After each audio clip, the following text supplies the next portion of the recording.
You are watching Divorce Shield Live, the weekly show just for men that are thinking about or going through a divorce. Today we're going to discuss how you can get your sexual groove back. Welcome back to the show. My name is John Knocklinger, the men's divorce planning coach. I am a recovering divorce attorney and the founder and head coach of Divorce Shield, the only company exclusively devoted to training men how to plan for and crush divorce. You can find out more about us and join our men's divorce support community for free at thedivorceshield.com. Today, my guest is Beverly Perryman, aka Spice Island Girl. She is a certified sexologist and a sexuality coach. She helps clients rediscover their sex life and reignite passion in their relationships. You can find out more about her at spiceislandgirl.com and follow her on Instagram at spiceislandgirlbp. And I just spent a lot of time on her Instagram page. It's got lots of great stuff there. Thank you for being here today, Beverly. Thank you for having me, John. Of course. So our viewers might be wondering, why have a sex expert on a show about planning for divorce? But I really feel that part of getting divorced is recognizing mistakes that were made and then not making them again in the next relationship. And I also hope that some people will be able to take steps to save their current marriage, which I know is what you really like to do, is to try to help people save their marriages. So I'm sure there's going to be a little something for everyone in our conversation today. So let's get to the basics. What in the world is a sexologist? Because I will tell you, I'd never heard of one before I met you. Actually, sexologist, I've helped people revitalize their sex life, bring intimacy back into the relationship. A therapist deal with the past. Sexologists, we deal with it now. The coach, the issues that happen now. We don't go back into your childhood and fight what happened 50 years ago. We want to know what happened now in your relationship, in your marriage, that causes you to want to get a divorce. And my philosophy is, call me when you smell the smoke, not when the house burned down. It's harder to build it back. That's a good saying. I really like that. So at what point or how close to divorce do people typically finally come to you for help? They usually wait till it falls apart. And by then it's harder to mend it back together. But the thing is, both party has to be willing to want to build back that relationship. The other thing that I find is outside interference has a great influence on divorce. For the reason is, people always say, if I were you, I would do this. Whereas you really want to save your marriage, but because of your outside influence, you just go ahead and say, you're worried about what your family's going to say, what your friends are going to tell you, especially if it's something that they really don't approve of. And if they're not particularly fond of your partner, then they're a great influence on helping you destroy your marriage. I see. Well, that makes sense. Well, how'd you get into this business? I was a consultant selling toys.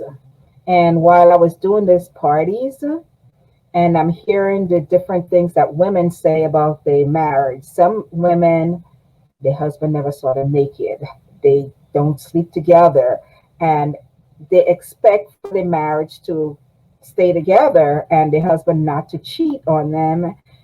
So I said, I cannot sell a woman another toy without education.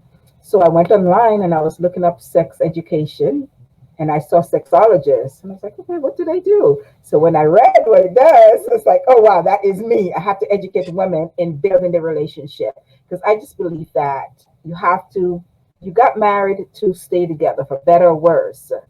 So you have to make every effort to build your marriage. So here I am now, certified sexologist. I feel like we could have an entire show, Beverly, on discussing these sex toy parties that you used to do.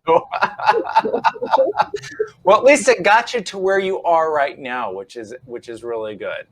Absolutely. So you help all different kinds of people. But who primarily are you dealing with? What are the kinds of people and what are their issues that they're having? I mean, obviously, intimacy is sort of, or lack of sex is probably just a very generic reason. But what are some of the specific things that you've seen from the people that come through your door that they're having that are leading to them having these sexual issues with their partner? Well, one of the main one is lack of communication. I don't think enough couples talk about what they want in sexual intimate relationship. I think their women especially are afraid to communicate that to their husband, afraid of being judged. Like, oh, where did you learn this from? Why do you want to do this? And then what I hear from a lot of men is, before I marry her, I had sex whenever I wanted to, anytime, any place. And after they get married, then it become once a week, once a month, and then it becomes to just like as we pass in the hallway, maybe next month, you know? So, and I think that was the main thing. And the other thing is that they haven't discussed they wants and don't want in the relationship, and think, because what turns you on sexually may not turn the other person off. And I'll tell you the biggest kicker: body odor. Really? Yes. A lot of women feels that, and I don't think they don't communicate it to their partner, or they just say it in a way that it may sound demeaning. Because if I say to you, oh, you need to take a bath, you feel insulted. Where I says, you know, honey, we're gonna make love tonight. I'd like to shower first and do that. But a lot of women feel that he comes in from work smelly, use the bathroom all day long, and you just want to jump in bed with me. And I think that's the biggest turnoff, is what I'm hearing. Wow. I mean, I actually never thought about it like that, but that's absolutely makes sense. Of course, I would never think of having sex with that before taking a shower, but I guess there's a lot of guys out there that do. So what about sex drive? I mean, that's got to be a big problem, particularly as people get older. Definitely. And that's the other thing, because women go through so much. After giving birth, your body changes. Although, though, some women use that as an excuse, but your body changes. You go through menopause, our body's constantly changing. And I don't think that men understand what women go through. Then you have your menstrual every month. That's, for some people, it's a strain. You know, the mood change up and down. You angry. And the other thing about that is that women are afraid to say that to their husbands, because you're afraid that he's going to go out with somebody else, have an affair. But those are the issues that causes it, because you're not having the communication with them. And then there's the I don't care what your issues are. I had a guy said to me that if I was married, I'd have to have sex whenever I wanted to, no matter how she felt. And I thought that was like crazy. So I had to explain to him, but do you understand the things that women go through? Just giving birth in itself is trauma, you know? And then from that, you have to we go through menopause. That's another thing. The hot flashes, the mood swing, the I don't want you to touch me today. And those are all the things that good communication, you're able to explain that in a way that your husband will understand, since we're basing around men. So I have to say that, you know, we have to let them understand. And he has to also be able to understand and be sympathetic towards the feelings of the woman, his wife. Well, what about the other way around? Have you seen situations where it's the man that has low sex drive and their wife is the one with that really wants to have sex often? Yes, definitely.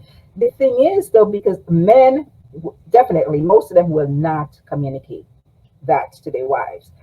And that's an avoidance of having intimacy, because some men have prostate issues. And that's why a lot of men die from cancer, because they're too ashamed or too embarrassed to let their wife know, I'm having these issues.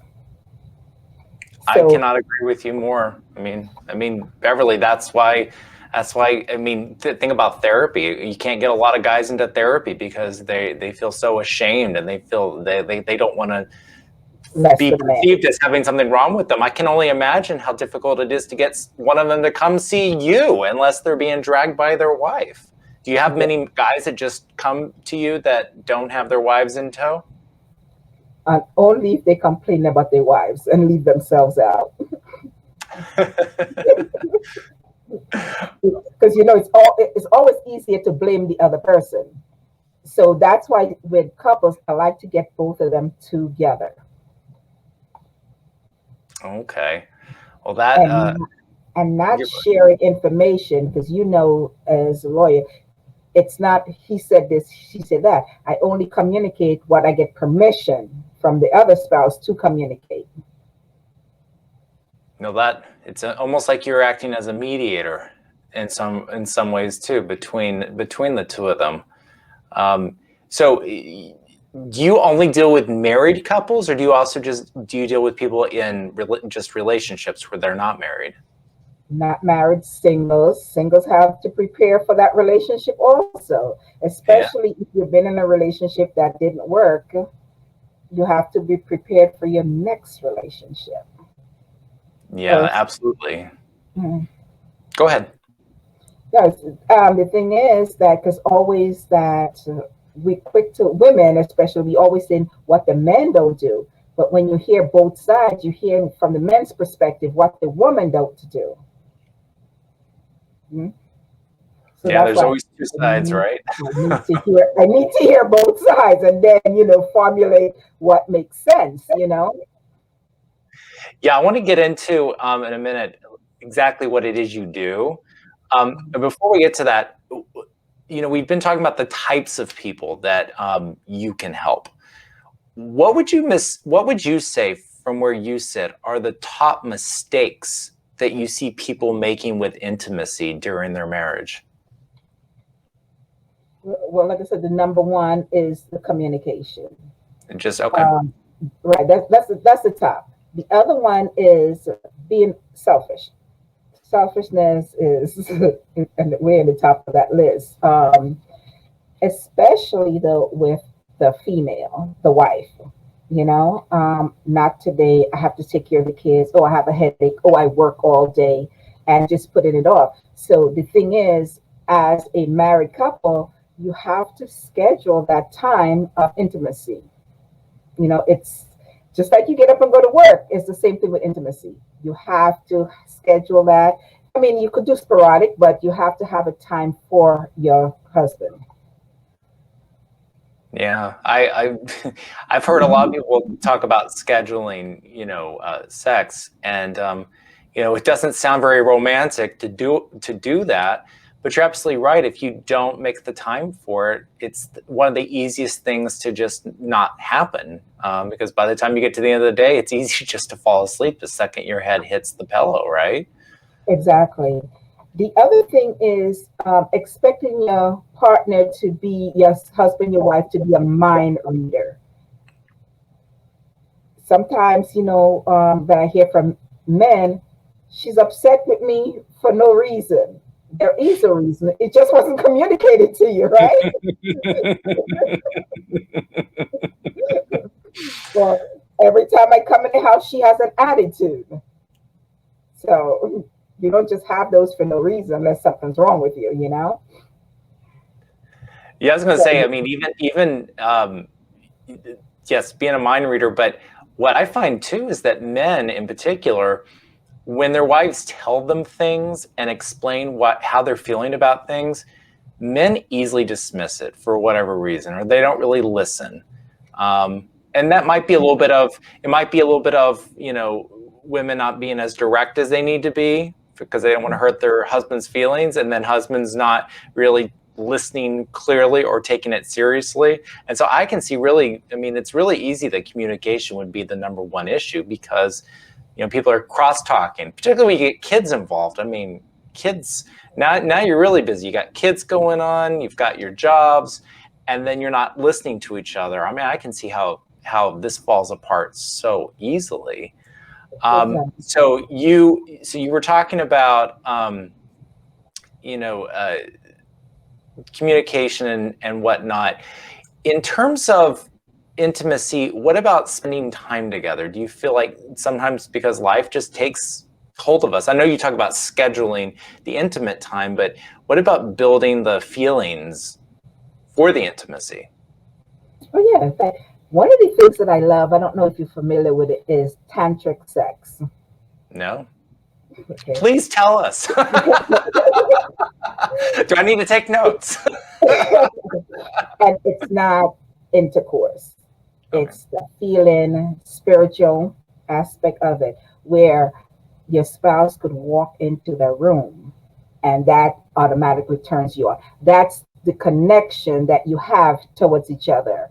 And when we talk about scheduling, one of the things about that is it states that you're supposed to have that room in your house, whether your spare bedroom or whatever, that's just to come together for love making. And it doesn't have to be intercourse. It could be a massage. It could be just sitting and meditating together, getting connected with each other. So when you talk about the time together, it's kind of like a spiritual body, mind without intercourse. Wow, I have never heard that before. That You is can, powerful to have a very, place in your house that's just for. nobody goes into that room. That's the premise behind it. No Wow. kids, no friends, no nothing. That room is off limits. So Wow. and And that's it where can't be your bedroom? it can be a bedroom, but it's the thing about it that makes it special is it's a place that you go to. You know, if you're able to have that space, you know how they talk about the war room where you say you Yeah. have that little prayer closet? Well, that is kind of like your prayer closet. Wow. So you can have your candles, the different scents that you like in that room. And it's only for coming together. And it's about the touch, you know? So when people come to you with these problems, um, do you have a standard sort of process that you go through to kind of figure out what they need from you, and then what are some of the things that you do to help them? Yeah, well, definitely. The thing is, I let people come to their own conclusion because it's basically, we already kind of have an idea in our minds what we're going to do.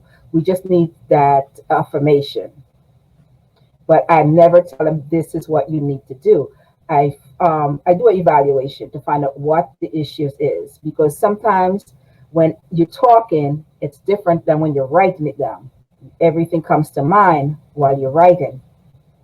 When I'm talking, I'm babbling on because basically I'm probably upset, you know. So I'm just, but if I take the time to write, and that's what I ask them to do, write.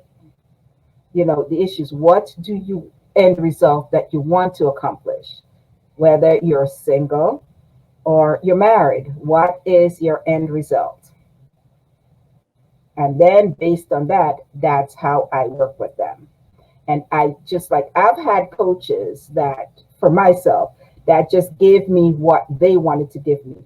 And I think differently. I'm going to give you what you need from me. So I need to know what is it that you need from me. That's why in my courses, just like in school, after I have my set things I give you, I have electives. That means what is it that you want to discuss? What is the things that you need to be changed in your life or your situation?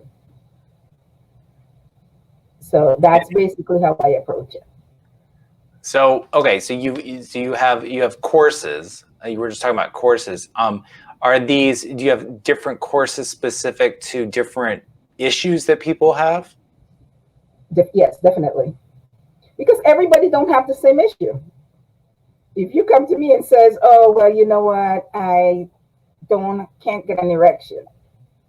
The next person doesn't have that same issue. It might be, how can I get connected with my spouse? So you have different approaches.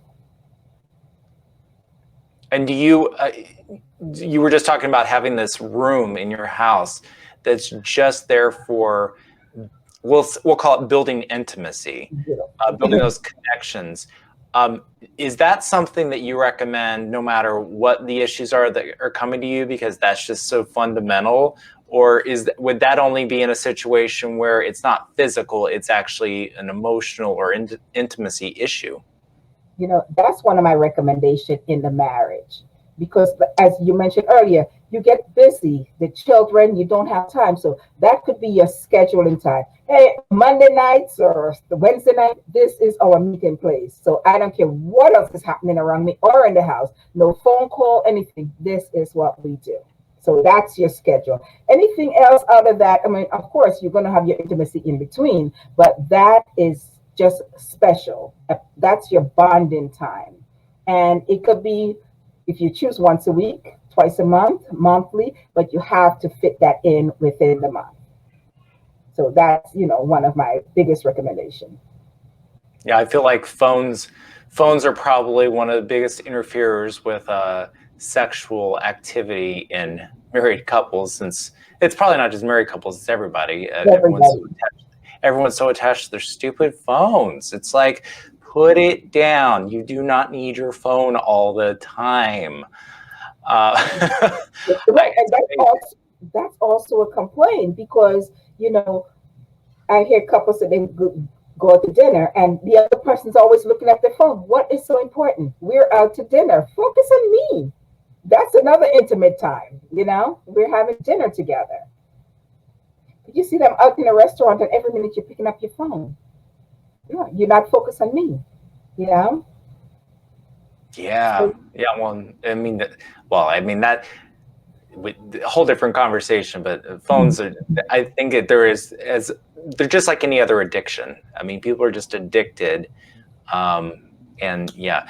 So I think one thing I saw on your website was that that sometimes pornography starts to interfere with a sexual relationship, and I've heard, sort of just in my travels as a divorce attorney, that kind of issue come up in marriages before. What exactly have you seen when it comes to that, and how do you fix that problem? That's an addiction, and that's more so for men than women. Because a lot of women are not that much into pornography as men, and I think that the man expects the women to perform as what they see, not understanding it. Half of it is not real. Half of it is actors, actresses. But the thing about it is, they become so obsessed with that they expect that same performance in the bedroom. That's one thing. The second thing is, and a lot of women, they wouldn't mind that, not that deep pornography, but just the basic. If they could invite their spouse into, let's watch this together, opposed to you're totally shut out. So my recommendation would be, why don't you invite them in, and just the simple love making pornography versus that somebody just comes slamming you like, like your dog. So yeah, it's a destroyer. Yeah, does that happen often? I mean, from your perspective, things like, these external sources like pornography, do you see that interfere with a lot of relationships? It does. And the other thing is, especially men who cannot perform, that's where they turn to that. But guess what? The wife does not know that's the issue, but that's a derailment from explaining to you, what, I have issues with that. So that, because what happens, she gets upset because you're always watching pornography. You ignored me. And, so that's a cover up for the issues with some men. Yeah, that guilt and shame about themselves that just paralyzes them, and they can't go on in their relationship. But there are also a lot of guys who are just content to just go through the motions too. So it's bizarre. So let's talk about cheating for a second, because I think cheating really is part of this, right? So do you work with anyone where someone has committed, who has been cheating on their spouse, but now they've decided they're going to try to work it out, and the cheating was caused in part or in whole because somebody wasn't getting what they needed sexually from the relationship? I have a client that the husband was cheating, moved out, and after 6 years, they're back together. They never got a divorce, but they ended up back together. So the thing is, and I'll tell you, that happens a lot in Caribbean culture. For some reason, a lot of Caribbeans take the vow very serious, till death do us part. And I've noticed that a lot of Caribbeans, they don't divorce. They go their separate ways. They're living with somebody else, but they rarely will get the divorce. And I sometimes it has nothing to do with money, but I think that in that situation with my client, she just felt like, well, the husband, I think he felt neglected because she was working, trying to get herself a better job, trying to obtain her degree, taking care of the children, coming home and doing all the chores. So I think he felt neglected. And so that's why I talk about the sacred place and coming together and making time for intimacy. So he just wandered off, you know. But after 6 years, they found their way back together. But that's amazing.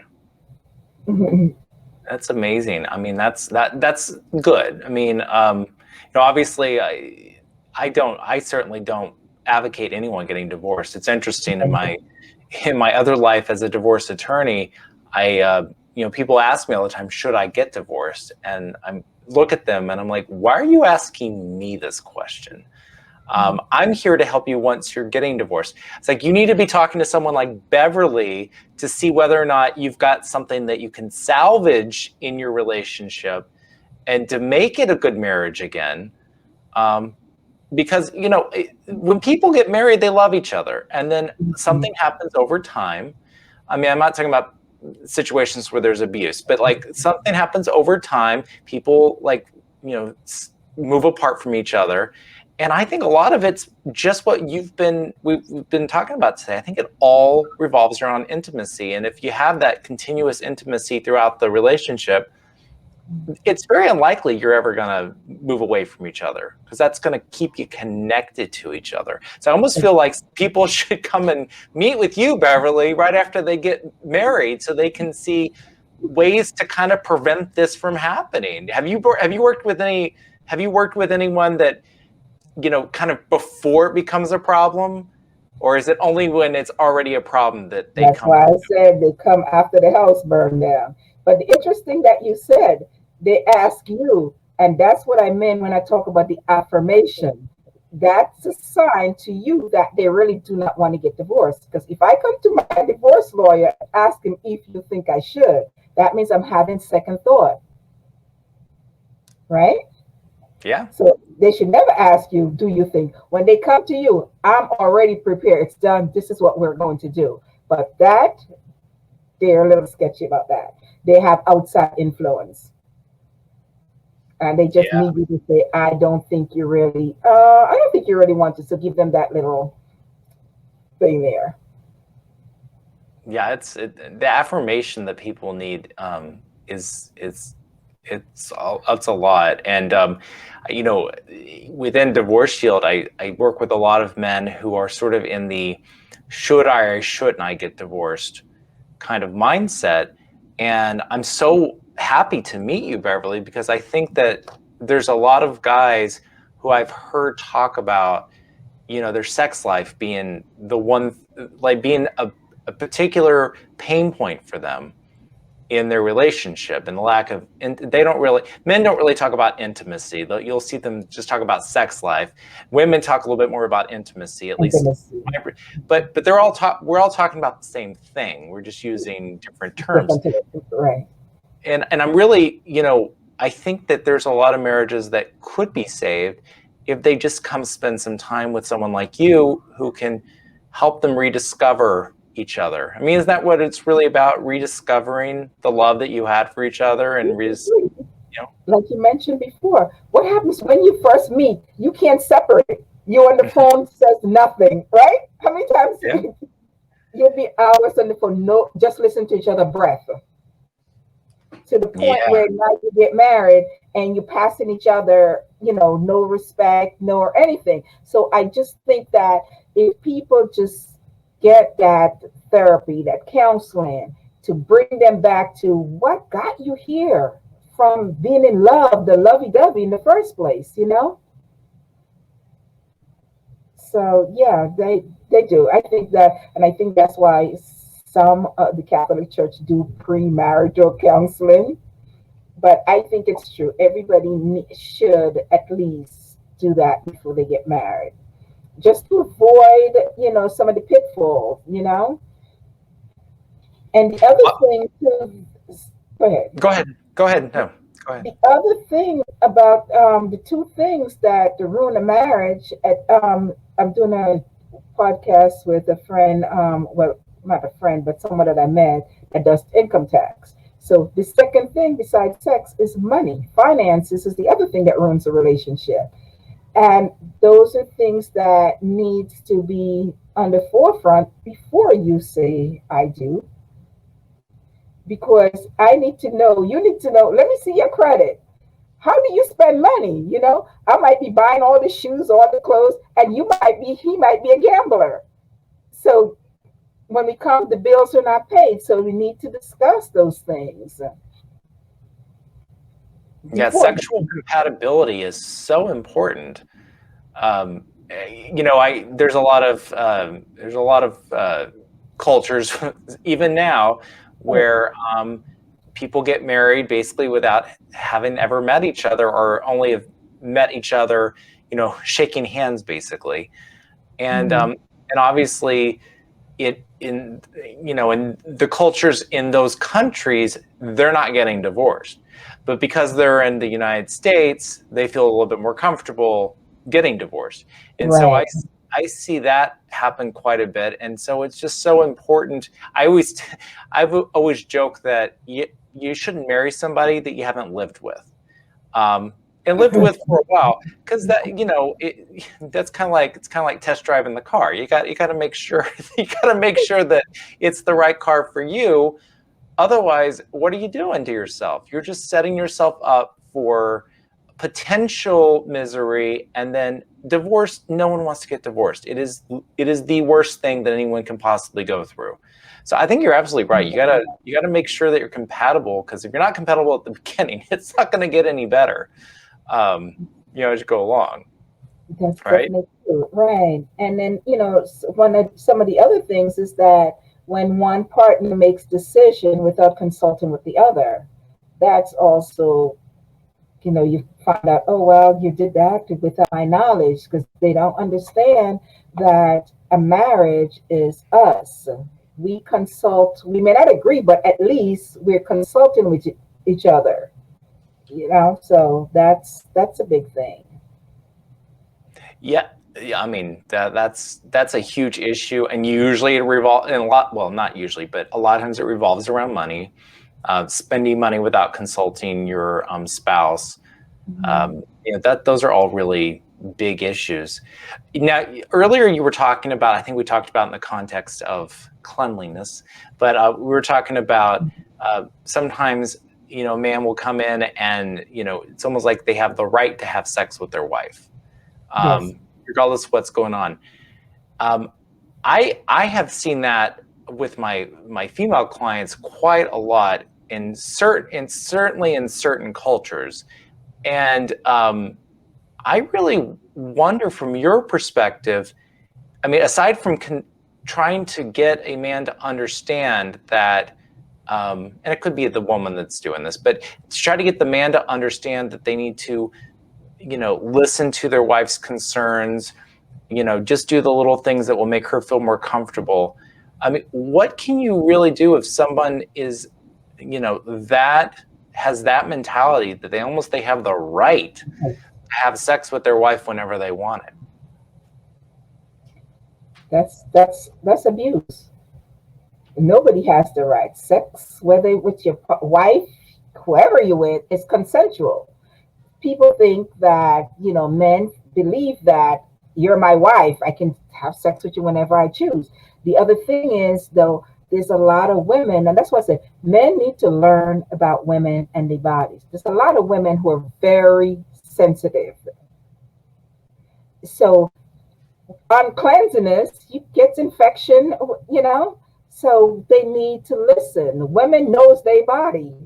So if I say to you, honey, you need to take a bath before we get intimate, that's what you need to do. And then the other thing is, if you say to them that, okay, you don't want to take a bath, you don't want to shower, whatever, then you need to use a condom. Then guess what? They get offended. Who you been with? All kinds of things. They feel insulted. So communication is just, your husband, your partner needs to be your best friend. Just like we can tell our friends everything with no limits, some of us, that's how the person we marry needs to be in our life. Yeah. That we can talk to you. And the other thing is, I notice a lot of people have respect for their friends, but in the relationship, there is no respect. The same thing you do. Can I, or can we do this? Yes, please, thank you. Those are simple things. And that's another thing that I find with some of my clients are saying that there's no respect. And depends on your culture, like you just mentioned, those are things that I carry on. And that's why you talk about you have to be evenly yoked, right? Yeah. And then the other thing is, people come to their marriage and they said, oh, I give 50%. If you give 50% and I give 50%, we still don't have a whole. If you give 100 and I give 100, then we have a whole marriage.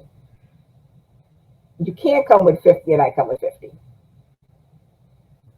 Yeah, and I don't understand why you would get married if you weren't going to give it 100% in all respects. I mean, we've been talking about intimacy and sex life and whatnot during this conversation, but that really, you can expand that out to so many other parts of a marriage. Not having respect by not putting in the same effort as your spouse when it comes to supporting the household. I mean, there's a lot of things out there. Not helping raise children. Right. Not being a equal co-parent. You could go on, and I have a suspicion that anyone who has the issues we've been talking about probably is not being a good partner in almost every other respect of the marriage anyway. Because if you're not given 100% in one area, I don't know why you would be given 100% in another area. I guess you could, but it doesn't make Right. And you just mentioned women, we like intimacy. Men wants respect, right? that's good. And that's how the relations go. Because if you talk to any man, the first thing they talk about, I'm not being respected. I need to be respected. I need to feel respected. Women, we like to be cuddled and tell we beautiful. Yeah. Well, so since the podcast is really about divorce, I do have to ask you. Mhm. So we talked about you said you talk to people once the house is on fire. So clearly the house has been demolished. It's been all the debris has been thrown away. Now someone's building the new house. How do they make sure that house doesn't catch on fire again? What advice do you have for divorced men to get their groove back and actually be able to get into a new relationship and for it to be healthier this time? First of all, they have to take time for themselves. That's the key. Learn about yourself, kind of do a self evaluation. What happened in my last marriage that caused it to end up in a divorce? And just once you do that, then my biggest thing is boundaries, setting boundaries in the relationship. So when you get in there, you figure what are my, I said, The things that I absolutely will not tolerate anymore. What are the things that I'm okay with, and what is I can live with that? So you have to put those into perspective. So though that's the key. Boundary, finding yourself, boundaries, and then don't jump right back into relationship. Yeah. Serious relationship. Date, go out with friends, find a passion. What is it that you like to do, or you would like to do? And then once you do that, recreate yourself to that person. And then that's what you're searching for in the relationship. So once you weed out all the things that I will definitely not tolerate X, Y, Z. So then guess what? When I meet you, you have X, I cross it out. You have Y, I cross it out. So those are my non-negotiables in a relationship. So that's my advice to men. Take your time. And That, and it's okay. Like a lot of men are groomed to be strong and understand it happens. Don't beat yourself up, especially if you know that you have done your best and you that person. So, and don't be afraid to be vulnerable. Period. You know, that's my advice to men. And and I hopefully, that's all great advice, Beverly. I mean, the one thing that you said that I can tell you for a fact is is probably the single best piece of advice that any man can get is to not rush into another relationship. I mean, women too, but yes, men tend to have this problem where they decide they want to get divorced, but they wait until they find somebody else, so they feel that security again, and then they divorce their wife. And you're it's not like you're all of a sudden going to make different choices unless you actually consciously understand what you did wrong the first time. exactly, exactly. And that's why I say learn to be single. Right?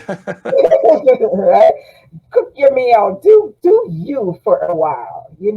It's okay to have friends, but just let them be friends and let them know I'm not looking for anything right now. I have to find my peace within myself.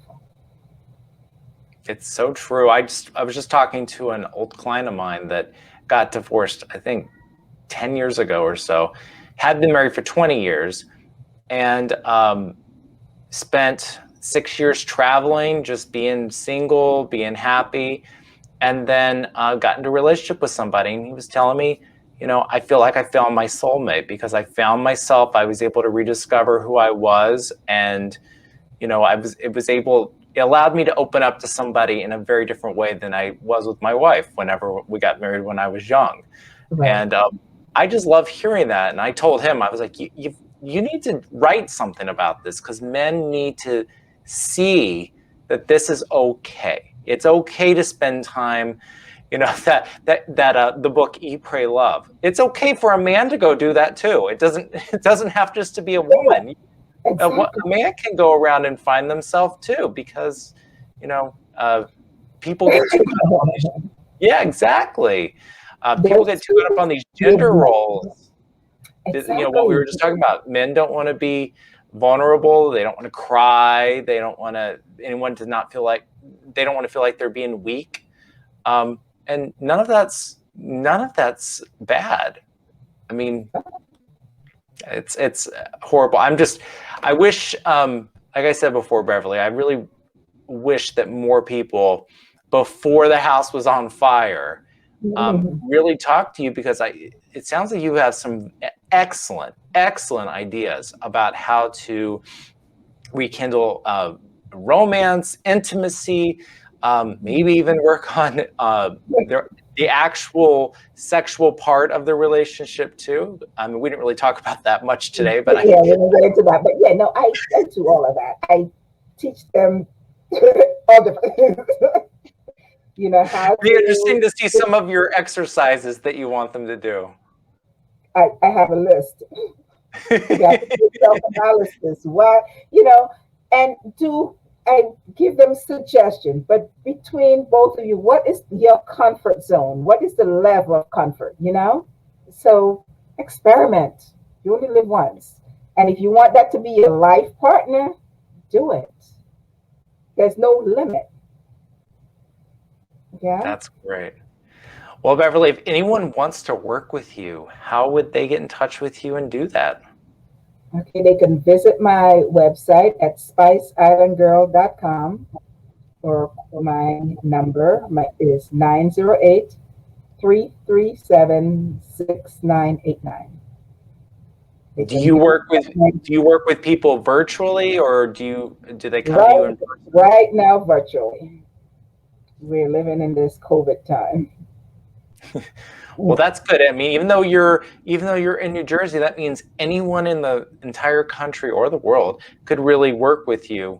Okay. And this is something that I suspect a lot of people who are in marriages that have these issues, and I suspect there's a lot of people out there. A lot of you have this problem.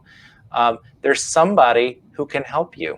You just have to say, "I need help." And you just have to pick up the phone or go on a website and click make an appointment. Do you have what is your intake process like? Do you have a consultation with people, or how do you? I have a consultation Okay. to see if we're a good fit or what the needs is. Sometimes I may need to refer them to a sex therapist. So I'm not a therapist. So that's the other option. And or else they may want a male. I have a male referral also. There's my people say I don't want to work with a female. So I have a male and I have a sex therapist. So Okay. all those are covered. But yeah, definitely a evaluation to figure out what the needs are. Because sometimes, like I mentioned before, when we're talking, I'm babbling on. But when you sit down and you're writing, it's two different things. Your thought process into play to um, what really the issue is, because you have time to think while you're writing. You're thinking, and you're not just talking. And then, as you mentioned before, not all marriages is going to be saved. It all depends. And then you have to have a willing participant. You can't save your marriage by yourself. Is your partner willing to work with you to save that marriage? Is that marriage as valuable to your partner as it is to you? Yeah. Yeah. So Yeah. I mean, that's really at the core. That's what it's all about. I always like to say it takes two to tango. You both have to be there, and present. but then again, in this context, if you're a man or a woman and you know that this is an issue, and they come to you and they say, "I need help," and you say, "Well, we need to get your spouse involved," and the spouse says, "Screw you guys, I'm not doing this. I'm not gonna do anything to help." Well, at least then if you make the decision then to get divorced, that you tried to do something to move on, because I firmly believe, and I suspect you do too, Beverly. I firmly believe that if you're deeply unhappy in your marriage and you've tried to make it better and your spouse isn't reciprocating, Yeah. um, we only live once. Life is too short to be miserable, to not be authentic, to not live your best life. And I really think that this is it's almost a little test to some degree to see whether or not your spouse even really wants to change, to even recognize there's an issue. So I Yeah. just think there's so much benefit from what you do. I mean, I'm really happy to have met you, because I really think this is Likewise. something that, like I said before, I personally, I've been divorcing people a long time. Mm. I haven't even thought of this as being an option, because we always just think about therapy, like traditional Right. therapy. Go see a psychologist, go see a psychiatrist, go see your doctor and get, some pills so that you have a better erection, whatever the case is, and Exactly. not getting to the underlying issue. And I'm very happy have talked to you today. I just think it's wonderful. Please, if anything that we've talked about today sounds like it would benefit you, or you heard Beverly talking about people she helps and you're thinking, that's me, that is totally me, that's what's going on, go to her website, pick up the phone, call her, go check out her social media. I really think that that's your first step. We all have to say that first step. We have to say, I need help. You have to raise your hand and say, I need help. And once you do, then the rest just falls into place. But all right. I also have to say this before we go. Sometimes when you ask their spouse, they do not reciprocate the first time. So you can't just give up the first time, So not say, oh, he doesn't want to go. Okay, that's it. It takes a process because he has to sink that in, that I need to go see somebody. It's harder to drag a man to a therapy. So don't think the first time it's give up. That is so true. And Beverly, I think I mentioned this earlier in our conversation. That goes back to, particularly if it's a wife telling their husband, I want you to come with me because I'm not happy with our intimacy, I'm not happy with our sex life, whatever the case is. Right. A lot of times I find that women just aren't as specific. Like, basically, if you don't do this with me, we're going to have an issue in our marriage. Right. Like, be not just say, I want to go do it, but if you don't do it with me, there won't be any consequences. Like, I think everyone needs to communication. You've talked about it several times today. You have to be specific with what you want. And if you're not specific with what you want, why would you blame your spouse for not getting it? Because you're not being specific. Right, exactly. Yeah. That's what I say. He's not a mind reader. Your spouse is not a mind reader. Express what you want. And a lot of people is afraid to express themselves, express their needs, for whatever reason. You've been married. There shouldn't be no secrets. It shouldn't be nothing that you can't talk about, Shouldn't be.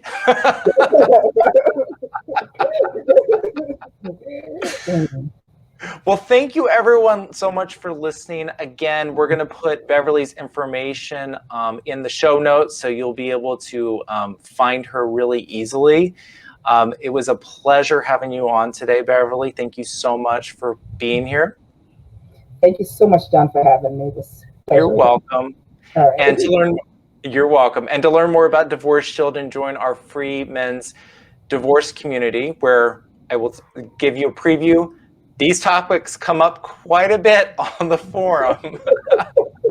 You can visit thedivorceshield.com. All right. Thank you, everyone, for listening. We'll see you next time.